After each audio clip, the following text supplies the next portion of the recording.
racing next to jump anywhere in the world. Oh.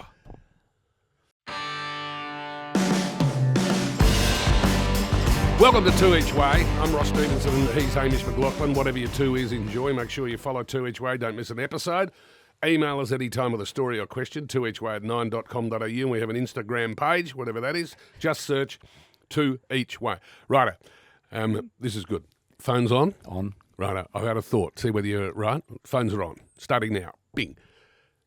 10 points for a phone call. Okay. 5 points for a text. 2 points for a WhatsApp. And 1 point for an email. That's so good. Right, we've got the running. We're going to keep that. Okay, as of 9:09 Yep. a.m. There are three ways to describe your weekend. Is it $1.90 each of two? Because I'm having $1 million on me. No. It's $1.01. You. Right. Okay. Unbackable. But at this stage, 0-all. Yep. Still 0-all. It's been a nice little start, just sparring, finding each other out. I find that after 45 seconds that I'm still level is absolutely extraordinary. Jason Kimberley's idea was bet live. This is our best way to bet live, other than going to either Turf Paradise in the USA, which is in 30 seconds, or Club. There's my first WhatsApp, Kane Corns. Right. No good, sorry, mate. That's what he said. I don't know what it's about. Is there a Kane Corns loading? Well, that's one to you, right? I'm going to write this down. Hamish? WhatsApp one. WhatsApp one. Ross? Nothing. Nothing. Did you say nothing with a K? Yeah, I like nothing.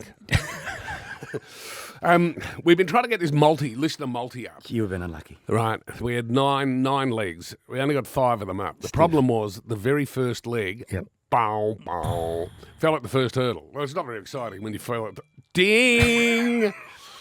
What was it? What's that? That's a text. Ross leads 5-1. That is in. Yeah. We got Freo to beat Richmond, Mitch Georgiades to kick 3 or more, Whiskey on the Hill to place, Dubai Honour to place. What a race that was. And Aliana to win.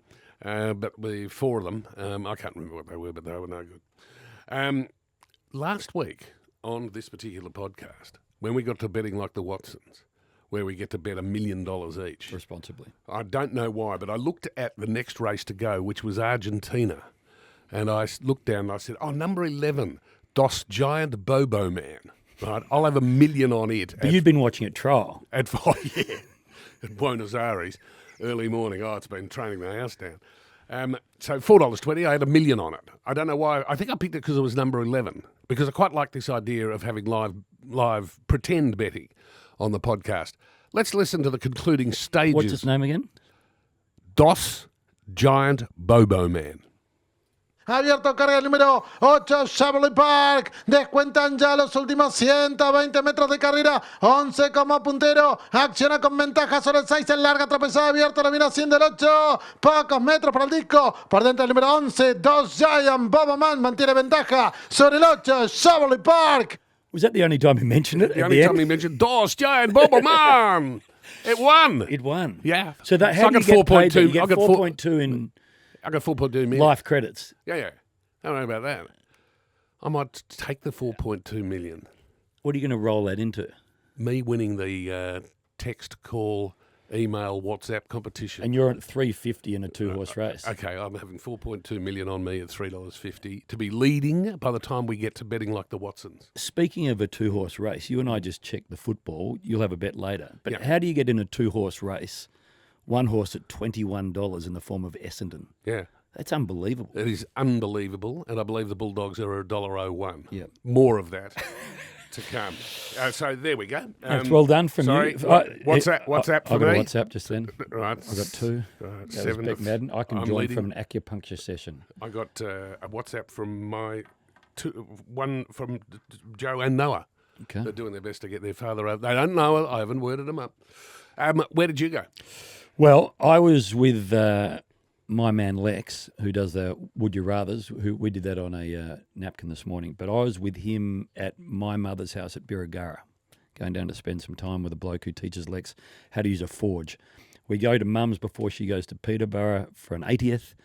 On the kitchen bench at Mum's is this little whiskey bottle, and it's filled with whiskey. And Lex says, "What is that?" I say, it's... I think it's a little whiskey bottle she's been given, by someone. And he says, "Does she have that at breakfast?" I said, no. Did he whisper that? Well, she was just there. Right. So then, a little later on the day, we had one of our listeners talk about whiskey on the hill. I spoke to you about last year at Flemington. I had a glass of whiskey in my hand. It was pouring with rain. Didn't back it. I thought, there's just no way I'm not backing whiskey on the hill today.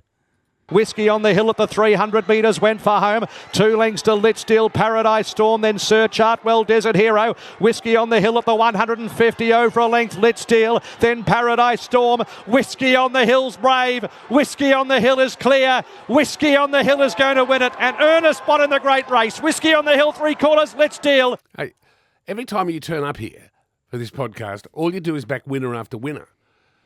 You're going to be on the BRW Rich 200 list shortly. Do you ever lose? The good stories come on this podcast. Right. The sad bits don't really make it.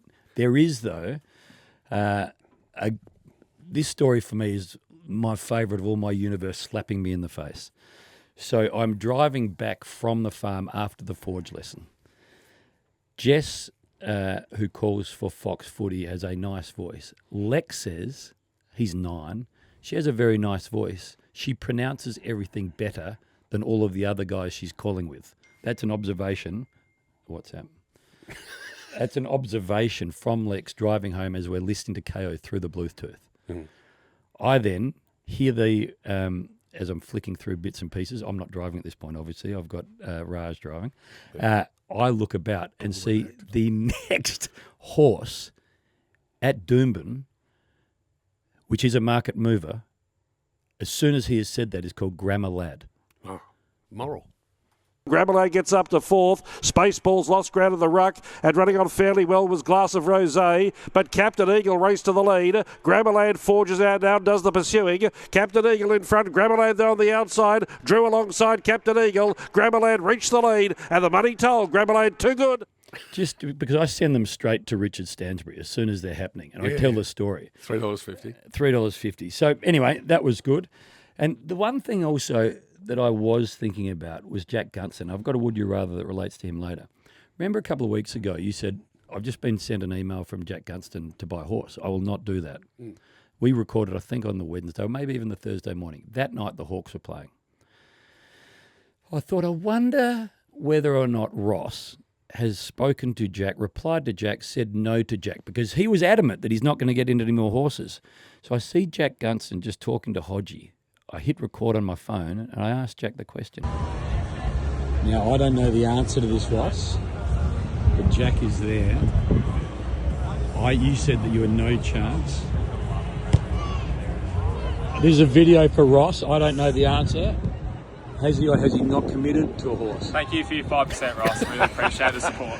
He said, just throwing money down the drain. He said on a podcast today, I'm sick of it. There's no way I'll say no.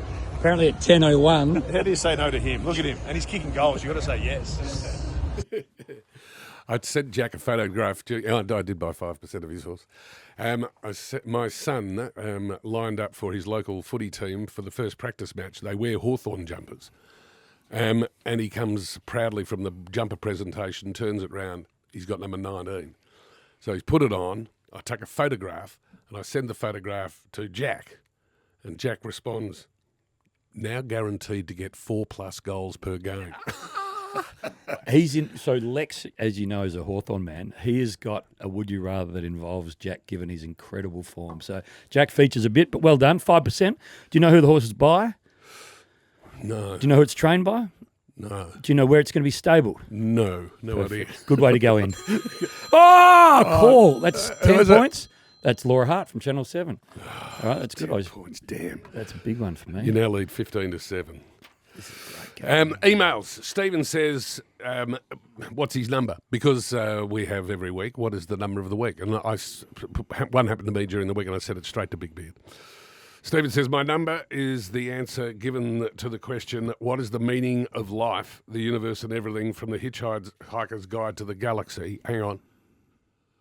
I've just come from the 3AW breakfast program where we took calls on the subject that Generation Z, who are aged 14 to 27, are they're going back to analogue, and they are listening to vinyl and reading books. So we invited listeners to package up for a Generation Z. Here's your present. It's a vinyl and it's a book. My vinyl was Get Your Ya-Ya's Out, the album by the Rolling Stones that contains Sympathy for the Devil, and my book was The Great Gatsby. One listener mentioned The Hitchhiker's Guide to the Galaxy, and I asked them, I'm not going to ruin it, Jack, because Jack's sitting in for Big Beer today. I asked the caller, what is the answer to what is the meaning of life? Well, You're really not going to like it. tell us. The answer to the great question Yes, of life, the universe, and everything yes, is yes. 42. 42 is the answer to what is the meaning of It life. was a tough assignment. 42?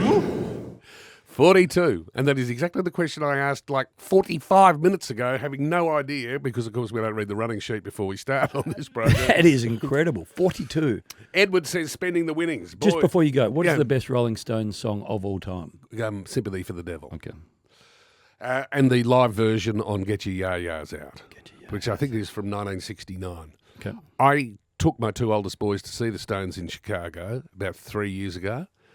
And I, because I was paying for everything, I made them sit an exam in Rolling Stones, right? Then I asked them to tell me what their favourite Rolling Stones song is. Joe said Sympathy for the Devil. Noah said Gimme Shelter. Well, there's your Quinella. There is That your Quinella Quinella. pays $1.05. I was just looking at them on Spotify. They generally list them by listens. Paint It Black, Yeah. Gimme Shelter, Start Me Up, Beast of Burden, Sympathy Beast for the... of Burden. God. Boys, you asked what people have spent their winnings on. In my late 20s, my best mate and I won a closet full of shoes on a day at the races, having had a skinful. I love these emails. We decided to spend our winnings that night. A deep dive online of our favourite childhood passions led us to our destination, the WWE merchandise website. We walked away with 2 personalised World Wrestling Championship belts.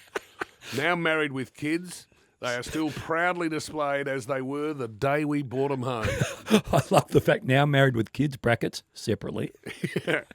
Watch the score on phone calls and, on just technological contacts made during this podcast. You're leading 15-7. This started off the back of how many unread email text messages, Hamish, that you had unattended to. 303 texts at the moment, Right. emails, 29,400, and calls that I haven't returned. Oh, look at that. Even 300 in voicemail. Even 300. Now, that's astonishing. This just gets better and better. This gets totally astonishing as I flick through my phone. I don't know whether you do this.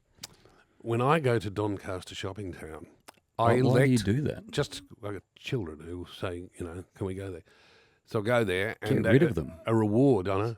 A reward for myself is I take valet parking. Now, I'm sorry, it's an extravagance, but that's my reward. Never for having- regret your luxuries. Right. Welcome to Westpac Valet. Your ticket number is 400.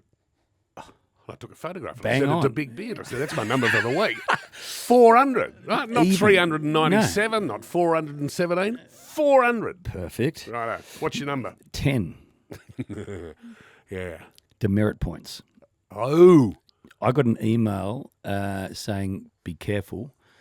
How do you want to play it from here? So I got... You can elect, well, I have in the past, a long time ago, elected to take a shorter penalty when I had 10. Can you still do that?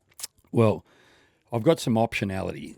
None of them are good because I got an email, letter in the post with photographic evidence that when I put my seatbelt on, sometimes, you grab the and you put the thing on under there. That is illegal.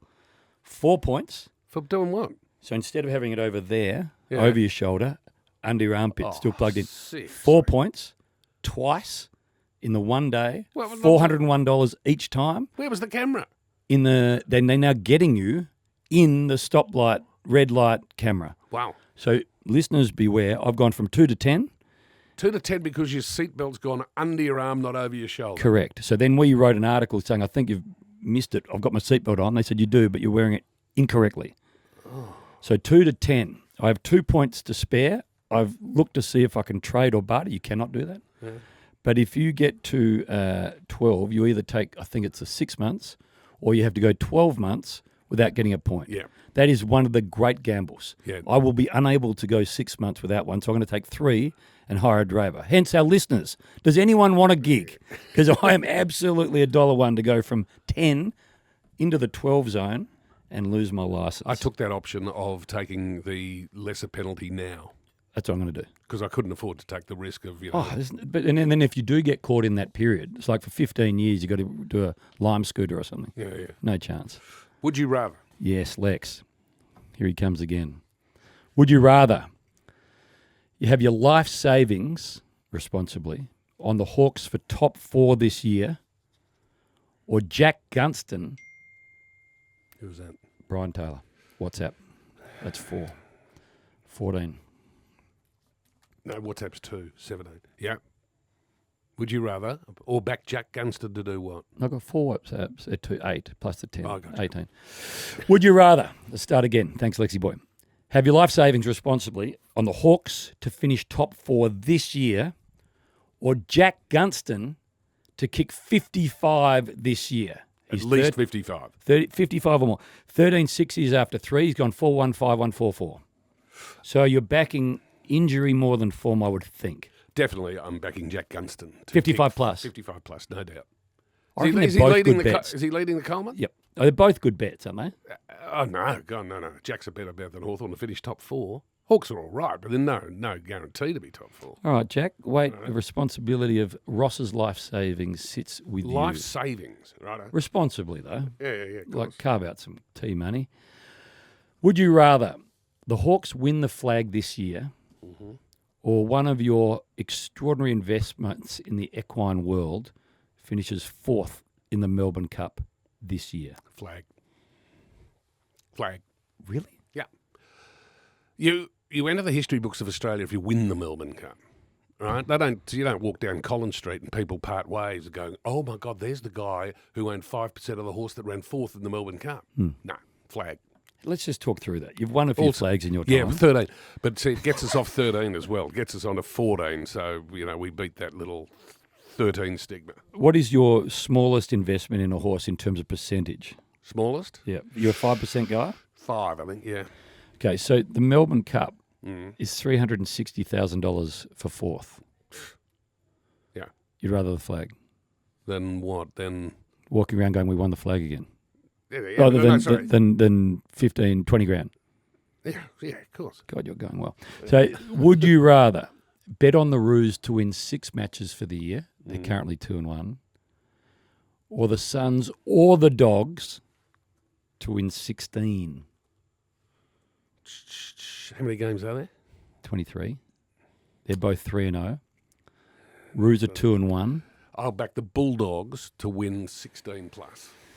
Would you rather, this is Lex at his best, find out that you're entitled to $100 million from a deceased aunt, but because of sloppy admin at home, that window has expired, so good story, or have $20,000 gifted to you in cash when you leave this studio? Oh, I'd much rather have ballsed up an opportunity to get 100 million. So you've 'Cause given... eventually you will. Eventually. I'm now trying to think of the people in my house, the one who was most likely to have ballsed up this opportunity. There's one wouldn't miss 100 mil. That 100 mil would be a prisoner from day one for one of them. One of them would be entirely sensible, and the other one would completely stuff it up. This is sort of a full... That's excellent, Lexi. Lexi boy. This is a true story. I moved house in 2004, and the mail was a problem for a while because of administrative sloppiness. When the mail did arrive, it was like a box full of stuff. I had lost my license and driven through the 3 months without knowing. That's great. That is great. Yeah. There is a bloke who. There is the bloke who lost his USB with his Bitcoin on it. He dug up. And he dumps. dug up dubs, and actually, I think he offered the rubbish tip 10%, or 20% Help if they me, found help it. me. Like it was worth 100 million or something, Yeah, wasn't it? yeah. Can you imagine? Sloppiness. Administrative sloppiness. Where's that USB of mine? The grey one? Yeah. I threw it in the rubbish. Had the password on it. Good call. I'll start so that we can properly celebrate the great man with you. Okay. The universe does not speak to me at all. It speaks to you all the time. It attempted to speak to me last week, but I missed it. The universe has got it in for me because I do things from time to time that really embarrass my children. And I got a lift in the cab with Joe last week and got the cab driver to drop me on the way. Joe was off somewhere else. And I get out of the cab and I'm walking along and I get a ding on my phone. And Joe goes, "Did you mean to be speaking with that accent?" I said, "What accent?" He goes, "The same accent as the cab driver." I've gone, "What?" Was I? He goes, "Yeah." He goes, "It was like that time you made that physical gesture when we're at Il Duca restaurant in East Melbourne." I've gone, "Oh, yeah, I did too. I didn't know that I was doing it." I then turn on my phone and they're about to jump in the last at Caulfield. And I seen it too late. Bay and Vidad giving strong chase, then a gap Holy Mans, and further back taken it's El Duca. 150 metres to go from Aaron Bay, Vidad, and then taken the outside. It's El Duca, 100 metres to go, still going pretty strongly. Taken's going to have a dip late, but El Duca will win the last. El Duca a neck. Price? How to say, yeah, $4, something like that, I think. Enough. Enough? Hard to get with a pick and shovel. Yeah. Yeah. But that's, as I've said to my kids, and they now repeat it to me. Yeah. I'm not angry. I'm just disappointed in you. Yeah, which means, geez, I'm angry at you. Yeah, geez, I'm angry at you. Righto, what do we got? Well, I'm doing 12 Dennises in a row. This involves one of the greatest captains of the club, of yours, and a Thursday night colleague of mine, Luke Hodge, 2015, big tackle against Carlton. Cripps sends it along the wing, taken by Henderson, feeds it to Jones, coming through is Walsh, that's ambitious, son. Should have heard the Norm Smith jangling. Got him. Can't do that in your second game. Oh, God. God, he was good. Was he any good, Luke Hodge, for Hawthorn? Have I told you about Dennis and Slumdog Millionaire? I'm sort of getting like you. I say the same story every week. Have I told you about that? No. I'm doing Auskicker over the week, just watching Bruce and Dennis do incredible things together on a Friday night. Bulldogs are being flogged. Dennis says during the ad break, "Can you get me that goal and then get me a shot of David Smorgan, who's the president of the Bulldogs?" Oh, yeah, he did tell me. I told you this? Tell it again. Yeah. So anyway, it happens and someone talks over him, so he doesn't do it. He throws his pen down and disappointed. 6 weeks later, they're playing Collingwood, I think, and he says, "Can you get me the Alan Didak goal and then get me a shot of David Smorgan and tell everyone not to say anything?" At the time, number one movie in the world is Slumdog Millionaire. Anyway, comes out of the ad break. Well, that's Didak's fourth. He's going very well. He's got 4 before half time. Pies lead by 44. Dogs in trouble. And they then show David Smorgan, president of the Bulldogs. He's looking pretty glum. He goes, "Well, how about that? A stun dog billionaire." But he'd waited 8 weeks for it. Yeah. My favourite Hodgie story. I know the bloke who went down from Hawthorn to recruit. I've got 2 Hodgie stories about being recruited by Hawthorn. He went down, I think Hodgie was 15 or 16, and they went down and the recruiter's driving him along somewhere, and the recruiter goes, "Oh," he yawns. And Hodgie goes, "You're a bit tired." He goes, "Yeah, I am." He goes, "Pull over, I'll drive." That's a 15. Yeah. And the other one was, this was told to me by Peter Schwab, who's the coach of Hawthorn. Hawthorn had the number 1 draft pick, right? So they had to decide who they're going to draft with number 1. Because there was another really good player in Juddy. that tree. Juddy, yeah. So anyway, they interview the old Geelong winger, Michael Turner, was from the Geelong Falcons, right? Where Hodgie was playing with the Geelong Falcons. And they interview Michael Turner. He goes, "He's the greatest leader of men I've ever seen. He's just incredible, blah, blah, blah, blah, blah." And Schwabby and the Hawks go, "Yeah, thanks, Michael. That's great." And Turner leaves the room, and they get out their notes, who are we interviewing next. Door opens. Michael Turner sticks his head in. "Pick him or you'll embarrass yourselves." Shut the door. They Yep. took him. So I played golf with him last Thursday. We were at Geelong, so we said, "Let's play 13th Beach." I know why he's unbelievably good. So he has an okay swing, but he's out of this hole. By the time it gets to the green, putts it in. What'd you have? Par. Yeah. Yeah. Next hole, in trouble. He can always find an outcome that is excellent. Yeah. He's the most resilient, gritty guy. It's unbelievable. Hooksy once told me a story about a mate of his who was a very good left-hander, and his father was a good golfer, and his father was playing golf with this bloke one day who was a renowned cheat. And they get up to the green, and the bloke putts in, and the bloke's dad says, "What'd you have?" The bloke goes, 5. "What did you have?" He goes, "I had a hole in one." "Really?" "Yeah, I had at least 4 fewer than you."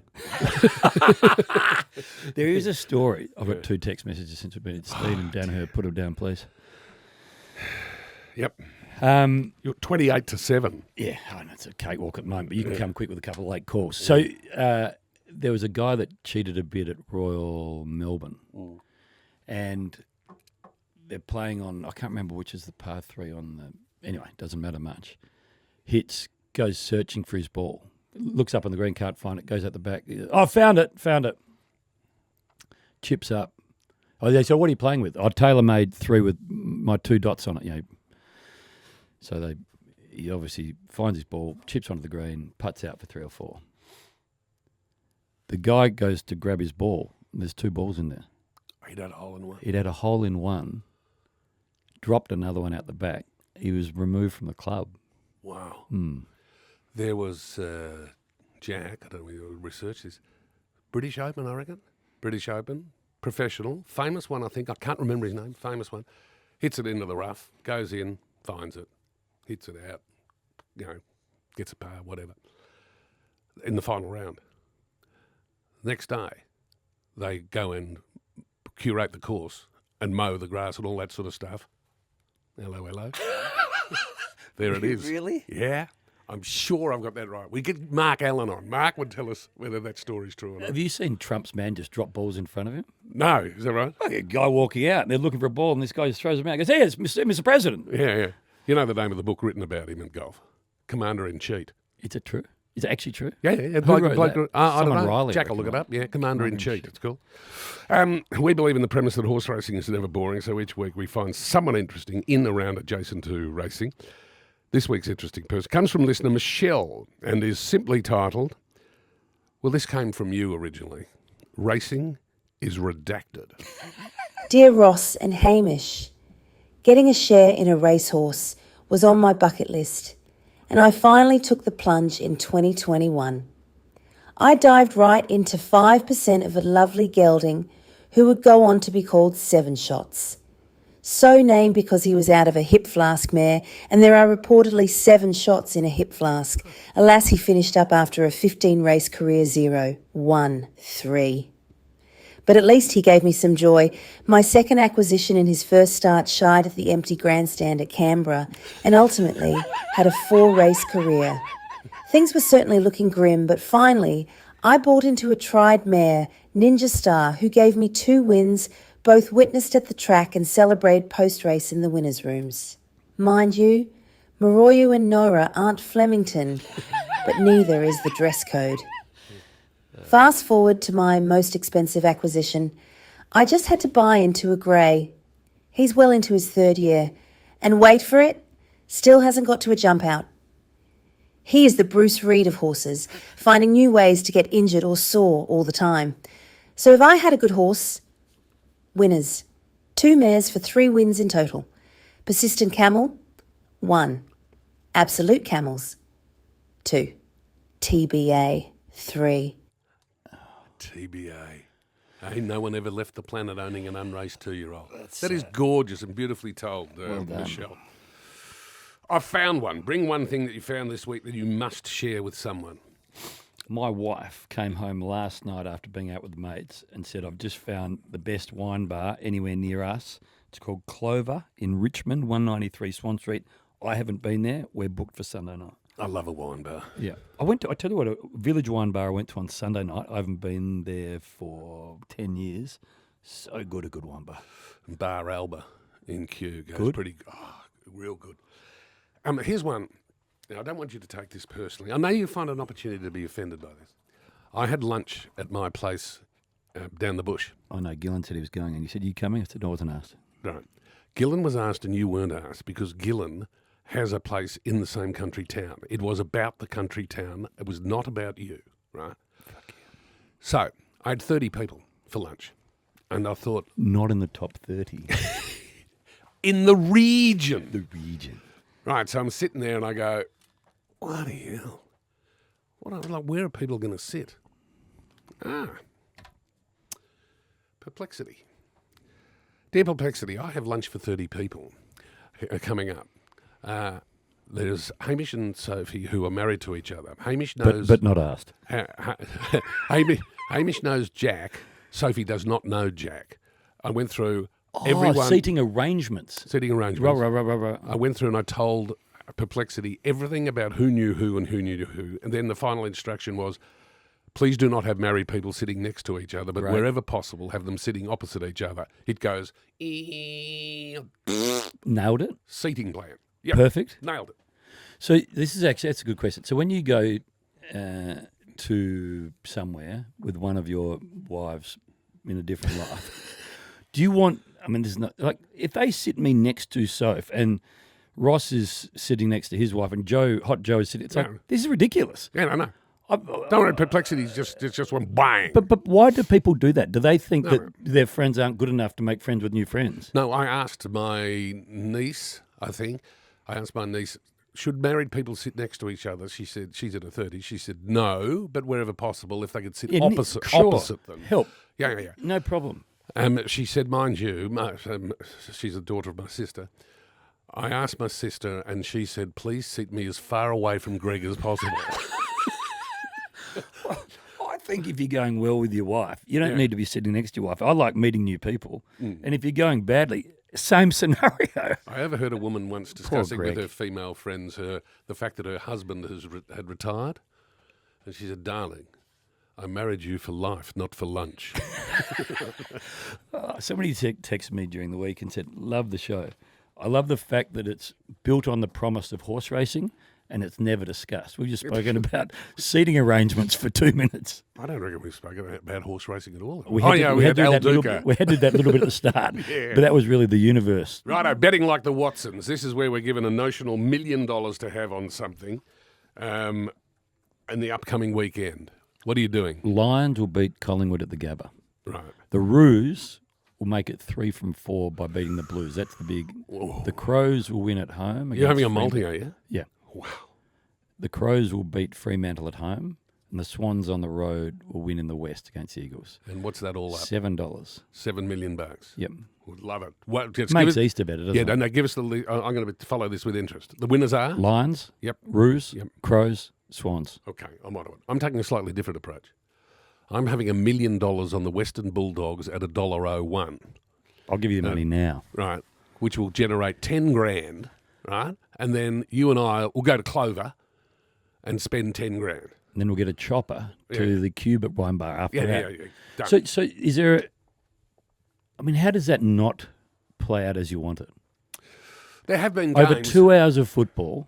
Did Richmond once beat Geelong at Gardenia Park when Geelong was something like $1? Did they really? $3 or something? Okay, yeah. well, I know that things happen not as I mean, like, the but I Cats can't see ended- that one happening. The way it happens is, I think on that day, I might be making this up, but the Cats kicked something like 7-21 or something. Or the Cats filled up for their footy trip. Yeah. We have created the multi-listener multi off my new system, Bet Small to Win Big. If you want to be involved, to register, just email 2eachway@9.com.au in order to register, and we pluck 9 names at random out of the machine every week.